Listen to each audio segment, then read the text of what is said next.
Welcome to another edition of Front Row Material. He is Mike Freland.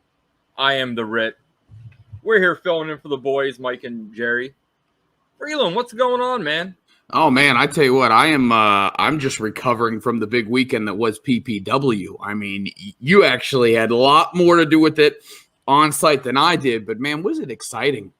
Oh man, recovering, man. I hate to see you if you were actually watching the show, the ups and downs, the roller coaster. I'm the type of guy, I don't want to know who wins anything. You don't want the heads up? No, I want to watch it so I can enjoy the roller coaster just with the fans.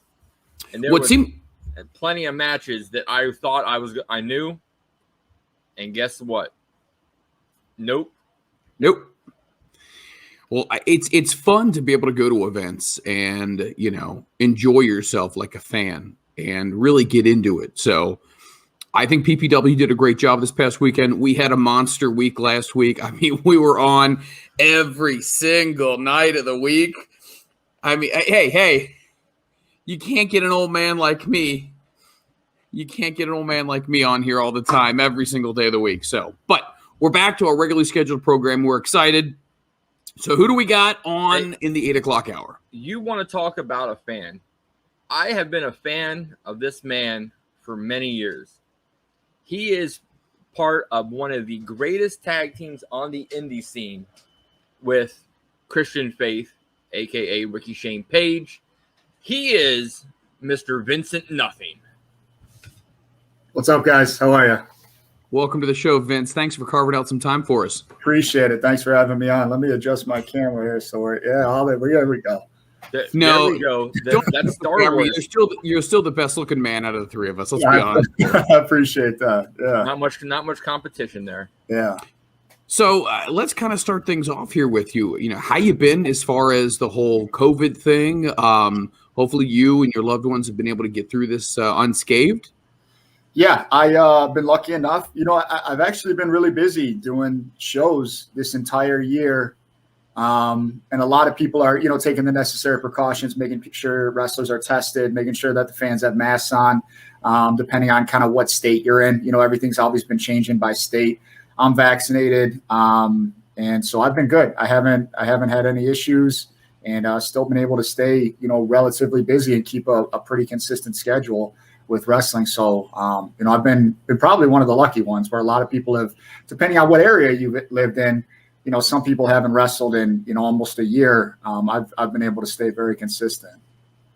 It's interesting when we talk about the indies, we don't really, I guess, take into consideration how much travel is involved. So just kind of take me through, take COVID out, for example, but how much would you say you travel on a yearly basis when everything is quote unquote normal? Yeah. So, I think there's people who probably travel a lot more than I do, but I live in Ohio. I'm in the Cleveland area in Ohio, and we've been pretty much shut down. Yeah. Shut down for a lot of the year and a lot of the end of last year, 2020. So I've had to travel a lot, mainly to Indiana, New Jersey areas. And, that's pretty much every weekend. So we're talking from my area, it's, 10-hour round trips to Indiana. Wow. Or, 14 plus hour round trips to the Jersey area. So, you're looking at, you're leaving, either Friday morning or late Thursday night, depending on where you're going. And you're not really getting back until the early hours of Sunday morning, depending on what your bookings are. And then if you're like me, you got a full schedule of work the next week. And, then you start over and you do it all again. Try to make sure that you like you said, stay healthy, eat my vegetables, take my vitamins, get my workouts in and all that good stuff. So yeah, it's something. It's something else for sure. Well, you say, take your vitamins, eat your vegetables. Most people were a kid when they first heard or started watching pro wrestling. What got you into it? Yeah, it's funny. That is a question I get asked a lot. And I always there's not like a specific memory that like comes into mind. There was never like a point in my life where like I saw something like I saw Hogan slam, Andre the Giant. I was like, oh my God, like that could be me one day. There was never really nothing like that. I remember vaguely, watching, WWF at the time, on Saturdays or Sunday mornings, whenever it was when I was a kid, kind of consistently watching that. And I never really talked about it, like with friends. I don't know if it was like I was embarrassed because wrestling was kind of like a weird thing. It wasn't like a real sport. But I never really kind of opened up to friends that like, this is something that I did. So not until like I got into high school years did I actually realize that there were other people that were kind of into the same thing. And that kind of pulled me into like this group of a group of friends that were doing some backyard wrestling, which I'm sure you hear a lot from indie wrestlers as to how they start. So, once we kind of started open up about that and everybody else was like, yeah, we like this, we do this too. And somebody kind of opened my eyes to ECW at the time, and being able to watch ECW after watching WWE and WCW for so many years, it made me kind of realize like this is something like that I could do. I'm a bigger guy, but I'm not 6'6", 300 some pounds. I'm 6'2", I'm 230 at this point, but at that time, maybe a little over 6'4", a little skinny, 190 or whatever I was. And I just remember seeing some of those guys in ECW and thinking, these are normal guys. These are normal size guys, and they're really getting a platform to really show what they can do. And it kind of, at that point is when I would say that this sort of became like a reality for me. And so again, was backyard wrestling and kind of evolved from there to eventually getting trained, eventually getting on some actual indie shows and moving forward. So what was some of your fondest memories watching ECW? Oh man, probably the best memory that I have is me and two of my best friends. We were probably 16 or 17 at the time. And again, I'm in the Cleveland area. We drove down to Dayton to see Heat Wave. I believe it was 99 Yes. in Dayton. The Hair Arena? Yeah, exactly. And it wasn't necessarily the first like live show that I had ever gone to, but it was the first big live show because ECW would do like the Masonic Temple or like the Agora, like up in the Cleveland area. But this was a pay-per-view and this was a huge show. And like I said, we were 16 or 17 years old, taking this 3.5 hour car ride together, going down there and watching that. And I just remember, the Dudley Boys and the stuff that they were saying to the crowd. And it just got people enraged and, super crazy. I think did like a Asai moonsault off of a balcony at some point. Big fan of Tajiri. I think Tajiri wrestled Taz on that show maybe, or at least they had some kind of interaction. My memory's a little fuzzy, but that was one of the fondest memories that I definitely have, in those early kind of stages. So when you're watching wrestling and, you're at the Hair Arena and you're seeing the ECW guys, and they are very much everyday average guys, as we've learned from Mikey and Jerry have talked to us. And we've learned a lot of the stories about how a lot of those guys still had 9-to-5s. They still had day jobs. And then they would come and they would do this until things really started to take off with ECW. What drew you to also to ECW? Was it the violence? Was it the fact that it could look like a riot could break out at any point in time? Because at that time you had WWF and WCW, which were very cartoony, almost very movie-like. Mm-hmm. But this was almost like Fight Club. You never knew who was going to come out. Blood was everywhere. Beer, alcohol, all this kind of stuff. Girls scantily clad. I mean, it was the Skinamax of pro wrestling. So did that, be honest, did that also have some level of appeal that it was like, whoa, this is a little raw? Yeah, without a doubt. Like I said, being 17, 18, years old at the time, that's obviously, what you're kind of drawn to, and you laid it out pretty perfectly. I'm watching this stuff on TV, and it almost seems like it's so far away because of how big everybody is, how sort of choreographed everything is. The production of it is so big and extravagant, and then all of a sudden I'm in the arena and roadkill spits and it hits me. You know what I mean? It's so close that it's right there. And these guys, and like I mentioned, the Dudley Boys just dropping F-bombs and calling women in the crowd whores and yelling at like little teenage girls, and Tajiri getting barbed wire wrapped around his neck and Tazplexed, and like you said, the blood and stuff like that. Absolutely. Like being a teenager, at those times, and coming from backyard wrestling, where I'm sure you guys know, you kind of go more extreme when you're in the backyard. And seeing that we could do what we did there in our own backyard, but also in a ring, and kind of cleaned it up a little bit. And there was a market for that. People loved it. They ate it up, and they loved every bit of it. That absolutely drew me to it. It was something completely different than what I had been watching all those years, that I described earlier, Saturday, Sunday mornings. Now all of a sudden it's, these late night, like bar fight club type atmosphere shows. And I'm right on that age group where it's like, that's what's cool. That's what seems like, that's kind of raw footage. So what made you go serious and try to go into a training, what you do to look into schools? Yeah.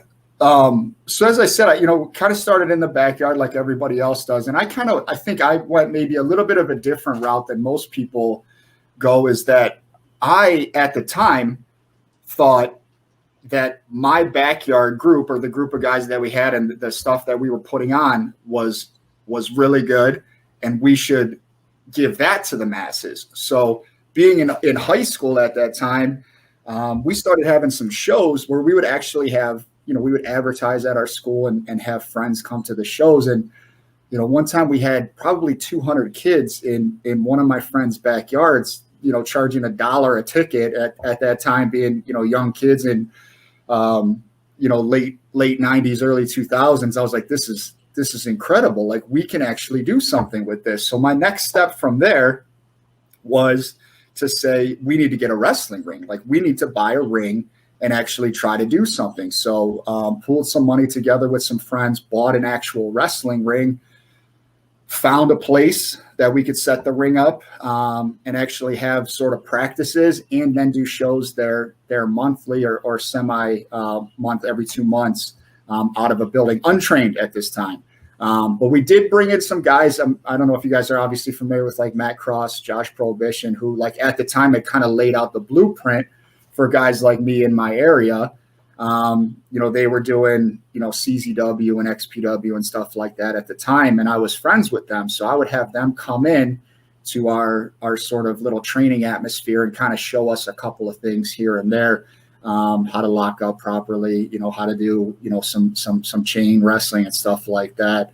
And I'm not crediting them with training me by any means, but it was just kind of like the first taste of it, while I was trying to sort of almost run our own sort of promotion. So we started to kind of have shows, pretty much untrained shows, but in a building, in a wrestling ring. So it felt more realistic at the time. And that went on for a few years until eventually I was ready to move off to college. So I kind of moved away. We kind of put that all to rest. And I kind of stopped for a few years at that point, 1-2 years, to kind of finish up my schooling, get my degree. And then after that is when I kind of got back into contact with Ricky Shane Page, and he was just getting ready to start training himself at that point. And I went with him, and we trained out of a school in Elyria under Chris Cole, who had been trained by Chris Hero. So we kind of went through training together, and then got ourselves on some shows together. And we started, at first we were kind of always getting booked on the same shows to wrestle each other. And then eventually we decided to form a tag team together. And that's kind of where Faith in Nothing came about. And that's the majority of the career at that point, is we kind of drove around and were together as a tag team and worked that way. So you're starting, before you even really start your career, you're already a Vince McMahon here. You're already a promoter. Right. You're already getting tickets sold, making a little money. Yeah. So you got all that going for you. That had to get the juices flowing even more. Like, hey, now, got the ring, you selling the tickets, doing all these different things. You took time off in college. Did you still follow wrestling when you were in college? Did you still kind of keep up with it, or was it kind of like, I gotta put it on the back burner for now? It was pretty much on the back burner. Like I said, it did definitely sort of running my own promotion. I use the term loosely because I know we were all untrained, but again, we were still putting on shows in a building, in a ring. And it did kind of, like you said, keep those juices flowing. We thought we could do it better than anybody else could do it. That's why we sort of tried to do it ourselves,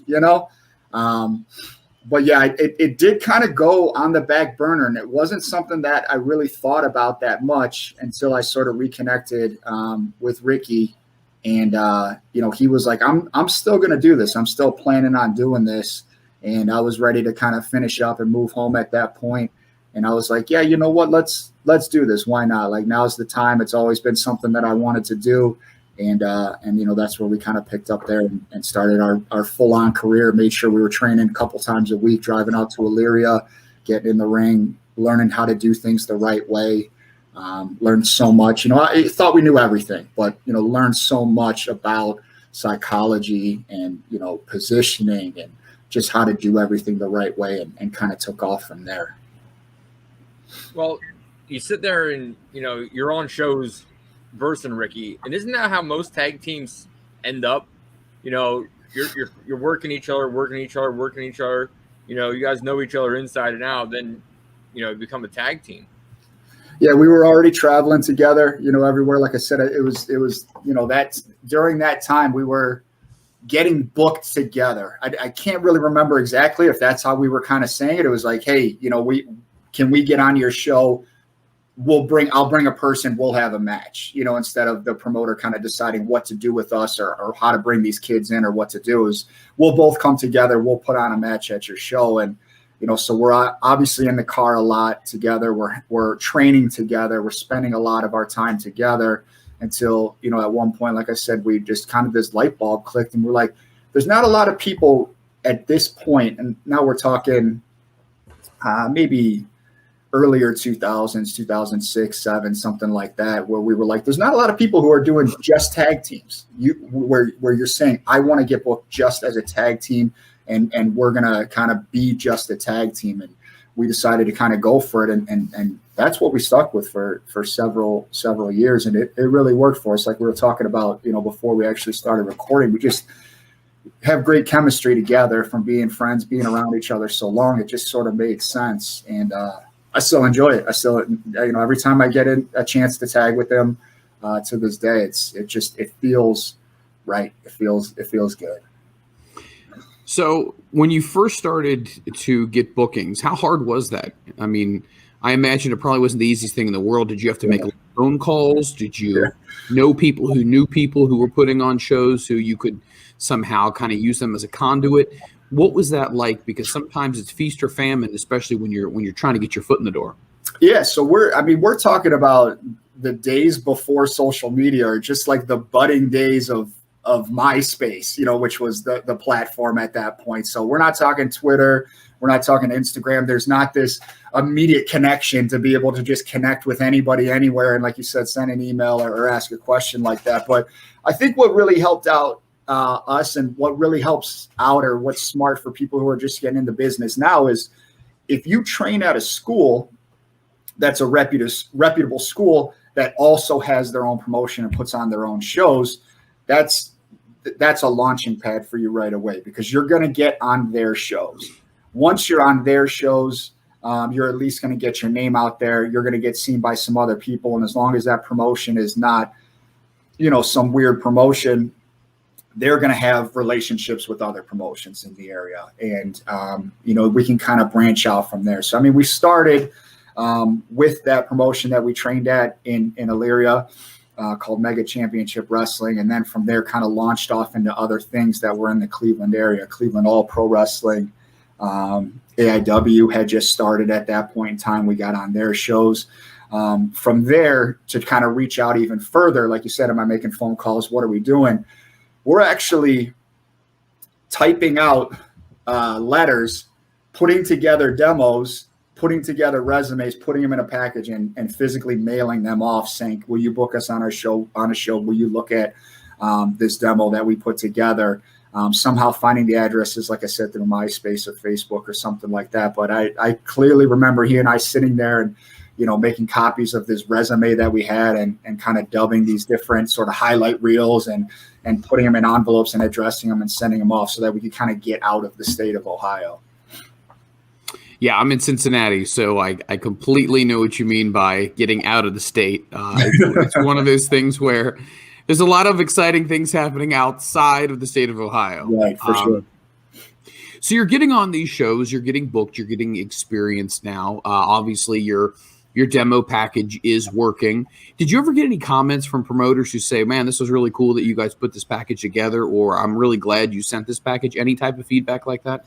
We would get bookings from it. They would contact us through email or things like that, and they would let us know that it was kind of professional, it was put together professionally. Like it wasn't me, it was Ricky or people that he knew were actually good at some editing software, so they could kind of put together some actual good professional looking DVDs and things like that. We got advice from some other veterans at the time. They said just put maybe one short match, maybe a couple minute highlight, and then show that you can actually cut a promo, that you can actually speak. So it was very short. It's not like we were sending out a DVD with 10 matches on it, expecting somebody to sit down for an hour and a half and watch everything that we had. So, it seemed like we had some help. We had interest. We talked to people. One other thing that I actually forgot to mention that really helped us out is that at the time we were able to get on Cleveland All Pro Wrestling was on a local television channel. So they had shows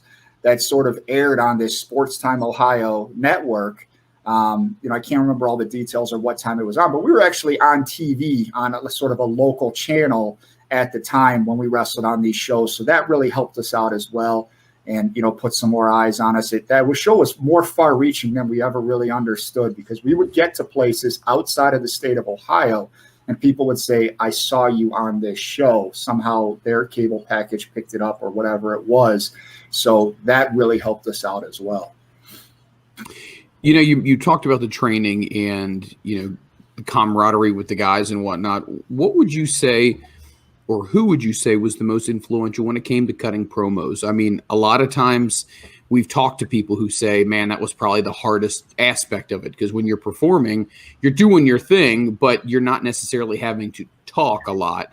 Was that something that you felt like you picked up pretty quickly, or do you feel like there was kind of a genesis of it where it was like, okay, I'm not super comfortable, and then all of a sudden you really start to hit your stride and you're like, yeah, now I'm looking for mic time? That's a great question, actually. And I don't think I've ever really thought about it that much to be able to sort of name a person or name a situation. And I guess I'm going to maybe toot my own horn a little bit here. I think that I've always been intelligent and well-spoken. And I just think it's something that kind of came naturally to me. And it was weird because at the time with Ricky and I in a tag team, he wore a mask and he never talked. So it was always me cutting. I'll put the pressure on you. Exactly. So it was always me cutting the verbal promos. And I think it was something that just kind of came naturally to me. I just, would just put myself in that mindset of, what we wanted to put across. I think I understood like what our characters were. We were just kind of two bigger guys, kind of, badass dudes. And just kind of aggressively attack the camera. And he and I used to always joke and be like, one take, we just got one take. So I think like in the back of my mind, it was always like, you got one take, let's make it happen and kind of get the point across. And like I said, maybe with these promos these DVDs that we were putting out, short and to the point. I'm not drawing it out. I'm not telling long stories.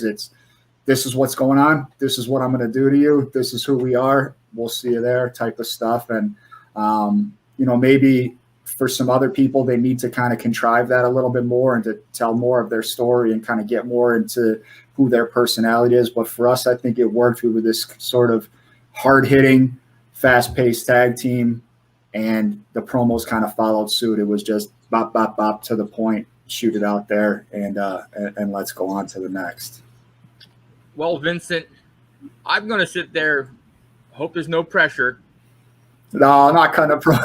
No. You're going to have me cut a promo? No. What we got here is he's not going to come back if you do something like that. No. What we got here is I got a promo I found on YouTube of you and Christian Faith from 12 years ago. Okay.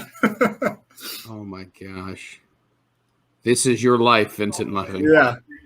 About Matt Mason and Robbie Starr capturing the OCW tag team titles. Well, you know what? It's pretty easy to capture those titles when you wrestle a bunch of no-talent hacks in front of a hillbilly audience for OCW. Well, let me tell you something, Matt Mason and Robbie Starr. On January 17th, the competition is going to get a little stiffer because Faith and Nothing are coming to OCW. Wow. How about that? Well, there you go. So Less tattoos, little more hair. You know, that's 12 years. That's what 12 years does to you, I guess. In a promo, you always, I feel like this always has to be the phrase, well, let me tell you something, such and such. You know, Right. I love that. I love that line. It always makes me smile. I think you got your little things or your little sayings that have just buried themselves in your brain from watching so much wrestling over the years that if you're just kind of going off of the cusp, and like I said, I didn't try to think too much going into a promo. I just wanted to say, let's roll the camera. Let's see what comes out. And maybe that's good. Maybe that's bad. It depends who it is. But like I said, I think you have these things that kind of burrow themselves into your brain that as you're kind of ad-libbing and going off of the cusp, they just can't help but come out. So, you know, as you said, I probably heard that phrase 1,000 times or however many times. So, you know, as you're kind of flowing and you need these sort of transitional phrases or these transitional words to kind of keep you on track, they just kind of make themselves, you know, pop out. I've always wondered how the name came about. You know, was it something that you and Ricky were like, okay, you're going to be this, I'm going to be this, and then this is our tag team, or, you know, how'd that come about? So with Ricky, that name, I'm not sure where that came from. That'll be something that we'll save if we can get him on here. Excuse me. But that was, you know, obviously that's a play on words, Christian faith. He was sort of used that sort of religious aspect, but sort of went like a dark way with it. And the name kind of worked because Christian is, you know, a first name, and then you add that faith at the end and it takes its own sort of meaning. With me, my first name is actually Vincent. And, you know, at the time, I guess there's a couple different avenues that sort of made me come up with just Nothing. It was simple. It was straightforward. A lot of guys were always something, not to be corny, but guys were something. It was, my name's John Blaze, or I'm, Mike Ripper, or, whatever. And I was like, I'm nothing. I'm Vincent Nothing. There's, I can be just sort of this bare bones raw thing. I don't need this flashy name. I can get by on Vincent Nothing. And I sort of believe in a little bit of this nihilistic approach. So that sort of helps me with using the name Nothing.